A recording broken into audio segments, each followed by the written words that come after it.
Road ప్రమాదాల్లో ప్రాణ నష్టాలను తగ్గించడంలో హెల్మెట్ కీలక పాత్ర పోషిస్తుందని ప్రతి ద్విచక్ర వాహనదారుడు తప్పనిసరిగా హెల్మెట్ ధరించి తమ విలువైన ప్రాణాలను కాపాడుకోవాలని పుల్లల చెరువు ఎస్ఐ సాంబశివరావు సూచించారు.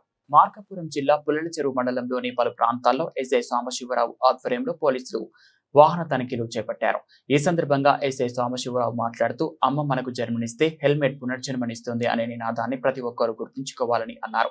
ట్రాఫిక్ నిబంధనలు ఉల్లంఘిస్తూ హెల్మెట్ లేకుండా ప్రయాణిస్తున్న 35 మంది ద్విచక్ర వాహనదారులకు చలానాలు విధించినట్టు తెలిపారు.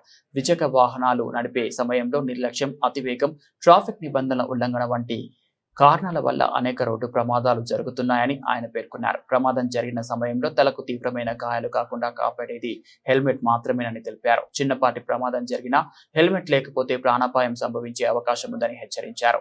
కేంద్ర రాష్ట్ర ప్రభుత్వాల రహదారి భద్రతకు అత్యంత ప్రాధాన్యత ఇస్తూ హెల్మెట్ ధరించడం తప్పనిసరి చేశాయని, అయినప్పటికీ కొంతమంది యువకులు వాహనదారులు నిబంధనలను పట్టించుకోకుండా ప్రయాణించడం ఆందోళన కలిగిస్తుందన్నారు. హెల్మెట్ ధరించడం వల్ల కేవలం జరిమానాలు తప్పించుకోవడమే కాకుండా ప్రాణాలను కూడా రక్షించుకోవచ్చని చెప్పారు. వాహనదారుడితో పాటు వెనుక కూర్చున్న వ్యక్తి కూడా తప్పనిసరిగా హెల్మెట్ ధరించాలని సూచించారు. సెల్ ఫోన్ లో మాట్లాడుతూ వాహనం నడపడం, మద్యం సేవించి డ్రైవింగ్ చేయడం, అతివేగం ప్రయాణించడం వంటి చర్యలు ప్రమాదాలకు ప్రధాన కారణమవుతాయని ఎస్ఐ పేర్కొన్నారు.